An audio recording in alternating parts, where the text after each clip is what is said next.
Ծրագիր փող ունեցող հարուստների համար։ Ահա այսպես բնորոշեց Նիկոլ Փաշինյանը գյուղացիական տնտեսություններին աջակցության ծրագիրը, որով նախատեսվում է փոխհատուցել մինչև 100 հեկտար մակերեսով հացահատիկային, կերային մշակաբույսերի, մշակության 1 հեկտարի հաշվով կատարվող հիմնական աշխատանքները։ Վար ու ցանք, բերքահավաք, սերմի արժեքի համար նախատեսված ծախսերի 50%-ը։ Փոխհատուցումը 1 հեկտար մակերեսով հողատարածքի համար նախատեսվում է 80-ից 110 հազար դրամի չափ։ Կառավարությունում ծրագիրն իրականացնելու որոշումն ընդունեցին, սակայն միևնույն ժամանակ հայտարարեցին, որ այն անարդյունավետ է։ Հաստատեցին, հարուստներն ունեն խոշոր հողատարածքներ, նրանք էլ կօգտվեն։ Հարուստները չեմ ասում,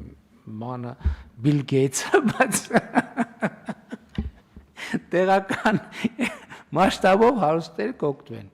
Ստեղ էլի խոսակցությունը մտնում է փակողի։ Նախկին գյուղնախարարի տեղակալը եւս համաձայն է, որ այո, գյուղացուն սերմացուով ապահովում են, սակայն ամբողջական շղթան իրականացնելու համար էլ գումար է անհրաժեշտ, ինչը հողի մշակը չունի։ Ծրագիր կար, երբ սուբսիդավորում էին դիզվառելիքի, պարտանյութի ծախսերը, դրանք հիմա չեն իրականացվում։ Եթե դու սերմը տալիս ես, մնացածը չես տալիս, անիմաստ է դառնում այդ թանկ սերմը, տանել ցանել, ավելի վնասը դե շատանում։ Հողից եկամուտ ստանալու դրա արդյունավետությունը բարձրացնելու համար կառավարությունում առաջարկեցին կոնսոլիդացնել հողատարածքները։ Վերջին 30 տարվա ընթացքում անընդհատ խոսում են հողերի կոնսոլիդացման, խոշորացման մասին, սակայն ըստ ոլորտի փորձագետների այն իրականություն չի դառնում։ Չկան այն առարգական ծրագրերը, որոնք կտանեն հողերի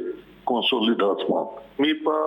ՖԱՕ-ի աջակցությամբ շատ լավ ծրագրեր սկսեցին իրականացնել, բայց հետո դրությամբ առարգական գործ չարվեց։ Շոշափելի ձևով այդ ծրագիրը իրականացվեց։ Մի քանի հողակտոր ունեցող տնտեսվարողներին ծրագրով առաջարկում էին միավորել իրենց հողերը, նրանց տրամադրում էին գյուղտեխնիկա, պարտանյութ։ Նախկին գյուղատնտեսության նախարարի տեղակալը երկու համայնքներում կատարված հողերի կոնսոլիդացիայի արդյունավետության մասին ասում է. ծրագիրն արդյունավետ էր։ Ասենք ես 3 տեղ հող ունեի, ընտրում էի մի տեղ, որտեղ հողի տարածությունը մեծ էր, եւ պայմանավորվում էի իմ կողքի հարևանների հետ, որ